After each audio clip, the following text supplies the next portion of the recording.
Hey. Hey, how are you? Good, how are you? Good. What's going on? Nothing. Why are we here? I'm on my way to family court. I just pulled over for a minute to make a phone call and just kind of, I was up late last night getting ready for court, so I dozed off for a minute. You dozed off? Yes. It is May 15th, 2023. We have arrived in Cranston, Rhode Island, and a 41-year-old Councilman Matthew Riley has just been discovered in a state of unconsciousness and alone in his own car. The police have been called and informed that he is choking. It is then discovered that Riley has a glass pipe in his hands. The police then arrived at the scene of the car to investigate the matter thoroughly. You didn't have anything else on you? I had the pipe. That was Any crack in the car? No. You smoked crack? What's that? Yeah, you smoked the crack? Is that what happened? No, that was much earlier. I was getting my hands out of my pockets, putting everything away, just trying to get everything squared away for court. You smoked it earlier before court? No, earlier. Before it was in my pocket. Earlier when? I smoked it earlier at my house. This incident is being recorded on Bodycam video by the police. Before the police arrived, someone called them because Riley seemed to be choking in his sleep. The police officer that arrived at the car woke him up. One of the officers of the Cranston Police Department is questioning Councilman Riley about the crack pipe that has been found in his car. Under the Fifth Amendment of the U.S. Constitution, Councilman Riley has the right to not answer questions asked by a government agent. At this point, Councilman Riley waives his constitutional right and denies having any crack in the car. Councilman Riley then says he hasn't been smoking in his car. It seems that Councilman Riley smoked the illegal substance at home before heading to court to act as attorney. He intended to get high before meeting his client and the judge. He also claimed that he suffers from sleep apnea, but this doesn't explain why he had the crack pipe and a lighter in his hands, or why he passed out in his car. If he wasn't smoking, why did he have the crack pipe in his hands? Why is Councilman Riley lying? One reason might be that if you are caught in possession of crack, a Schedule II narcotic, you can be arrested in any state in the United States. You can be charged with intent to traffic, and you can be sentenced to life imprisonment. You can receive a lifelong criminal record, and you can be forced to pay millions of dollars in financial penalties. Is there any crack in the car? Not that I know of. Is it your car? It's a rental car. You're in possession of it? Yes, my car's being worked on. So yes. You're in possession of that car? Yes, Is there any crack in that car? Because the officer's looking right now. Yeah. Listen, it's better to be honest with us than if you lie to me. Yes. Where is it? Yeah. It should be in just the middle console. Center console? Yeah. All right. Riley is asked once again whether there is any crack in his car. This time, he says he doesn't know. He is also not the owner of this car, so he is acting as if he doesn't know much about what goes on inside of the car. The officer then asks him where his own car is. Riley says that it is getting fixed, so he is stuck with this rental. The police officer asks him one more time whether there's any crack in this rental car. Finally, Councilman Riley tells the truth, and he tells them exactly where to find it. Once again, Councilman Riley has waived his constitutional rights, his Fourth Amendment right to be protected from unreasonable searches and seizures. What's your name? Matt Riley. And you're an attorney? Yes, I'm the councilman in Cranston. And you're a councilman in Cranston? Yes, I am. You're a councilman in Cranston, smoking crack, with crack on you. What do you think the constituents would say? I know what I'm going to say, but, I'm going to refrain from it. But I've been clean for 13 years. I went through a really bad divorce recently, and I did relapse. Are you getting help? Yes. Mr. Riley has given his name and told the cops what job he does. Being a public servant doesn't make this any easier for him. Being caught with illegal substances could damage his career as an attorney beyond repair. Councilman Riley is being honest with the cop by telling him of his history of substance abuse. He has also admitted to relapsing because of his marital issues. These are mitigating circumstances, but possession of even small quantities of crack under all circumstances and in all states in the United States is a misdemeanor. I mean, we're not comfortable, obviously letting you leave here. Yeah, my mother was right down the street. She could pick me up. Yeah. That's an option. Well, there's really no options that we have other than, they've got a lot of stuff that they've seized in the car. Somebody saw you, called us, thought you were having a medical emergency, obviously. That's how we got here.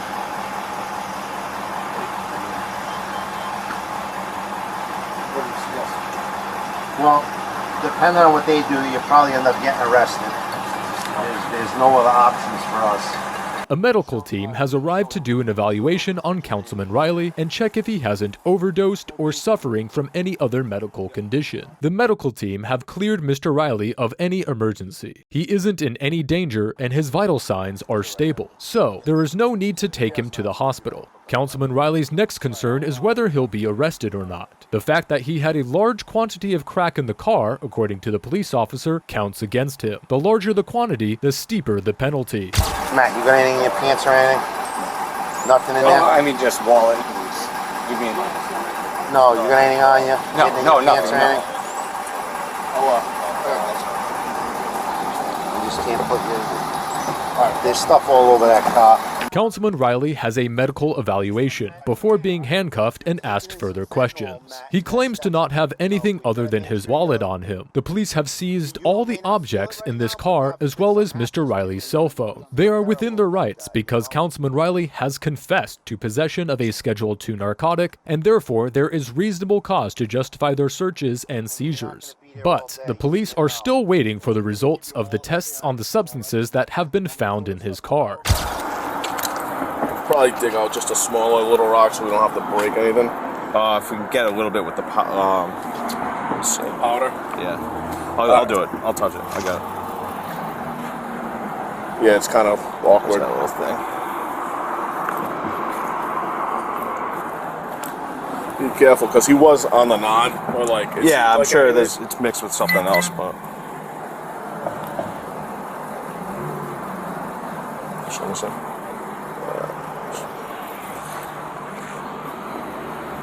You need this knife? Yeah, let me use that. Officer David Cragen is carrying out a field test for possible narcotics. He is being careful not to weigh the substances due to risk of exposure. Whatever it is, it could be dangerous. The rock is estimated to weigh around 1.5 grams. Up until this point, it has only been assumed that Mr. Riley has smoked crack, although he has admitted it himself. But reasonable cause is required under the Fourth Amendment to the U.S. Constitution before an arrest can be made. The suspected crack cocaine is in a red, blue, and white container. Officer Cragen has found one large white or clear rock-like substance inside the container. He has also found 3 smaller rocks. Yeah, right away. Fentanyl? Coke. Yeah. Crack. Pot for crack. I can test it for fentanyl, too. Test it for both, just to make sure, because I don't know what we're dealing with. After an initial test, and based on his specialized training, Officer Cragen is satisfied that these rocks are indeed crack cocaine. They have tested positive for cocaine with the NARC-2 test kit, but the other officers are asking Officer Cragen to investigate further for other substances, including fentanyl, a highly addictive narcotic. Real nice guy, but listen, he made a bad decision. And none of us are going to put our job on the job. I think there's a little bit of fentanyl in there. Yeah, all right. So, It's... I'm going to tell the rest of you guys. Yeah, I mean, you see the color there?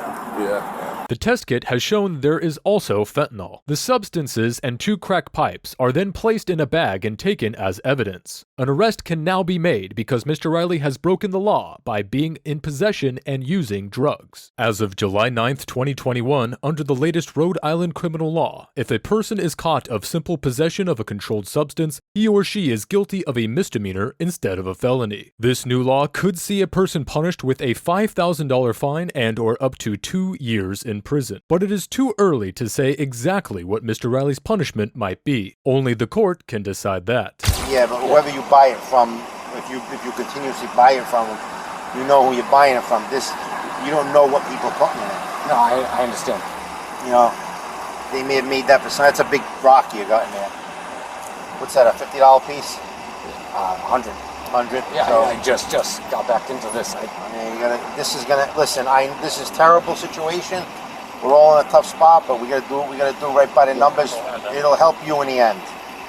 Believe me when I tell you. And you'll say to us a month from now, best thing that ever happened to me. That's what they all tell us. Because you can't go down this road anymore. No. God forbid we find you dead. That's terrible. You know what I mean? You were down in the car. No, I mean, I have an appointment set up for the 17th to go get help. And Yeah. you gotta get on a program right away. No, I was. look at you. Yeah. You're not the Matt Riley that we know. Trust me. The officer is informing Councilman Riley that the crack he has bought from his dealer is laced with other substances. This makes drug abuse extremely dangerous and can have deadly consequences. Mr. Riley agrees and understands the consequences of his own actions. The policeman is trying to be kind to Mr. Riley by saying that him being arrested is for his own good and that this experience will help him get clean. Listen, we're not. Please, as much stuff for the kids. We don't report nothing to the media unless someone tells them. So, and then arrest records are public record. I'm not gonna lie to you. Anything we can do for the kids is all I'm after. There's not much we can do on this. Unfortunately, if I was in your situation, I'd be in handcuffs. No, I'm not saying. You know? Oh, I'm not saying don't arrest me. Yeah, I'm saying yeah. In terms of media for the kids, as much as we Yeah, keep no, this listen. quiet. We are only required to release what we release, and we won't. We have to release an arrest record by law. You know. All right, jump in before you. We just want to make sure we're gonna monitor you because you've taken in some fentanyl. Oh, yeah. All right, you've taken in some fentanyl, Matt, and that's we've got to make sure you may not feel it right now, but God forbid something happens to you, we feel terrible about that, you know. Councilman Riley is asking for his arrest not to be made public, so that his kids don't have to find out about it. But the police officer has told him that there isn't much they can do about it. This is true. The Supreme Court has ruled that it is legal to film police in the performance of their duty. Riley accepts that he is being arrested and doesn't fight it. The officer is being very sympathetic to Councilman Riley and explaining to him exactly what's happening and how things work. He has also told him that the crack was laced with fentanyl, but Riley didn't look surprised, nor does he say anything. He is arrested for possession of a Schedule II narcotic. He is then driven off to the police station, fingerprinted, processed, and placed in a cell awaiting release. According to police records, Councilman Matthew Riley has been charged with 1 count of possession of Schedule II in violation of RIGL 2128 4.01 C1A. It is unknown whether he has been fired from his job or if he will get a prison sentence. Councilman Riley has already stepped down from his position as chairman of the Municipal Republican Party. The public has demanded his resignation. In a public meeting with the City Council President and the Cranston Democratic Committee, Cranston Mayor Ken Hopkins has made a statement on the matter. He is calling for Councilman Riley to resign from the City Council. Mayor Hopkins tells us this: "I feel that's in the best interest of the city, his constituents. I also feel that personally, it's in his best interest for him, for his family's privacy, and for his constituents." Councilman Riley has spoken up about his addiction issues in city council meetings. They were a cry for help. Councilman Riley is returning to a rehab program, and his case is being processed through the judicial system.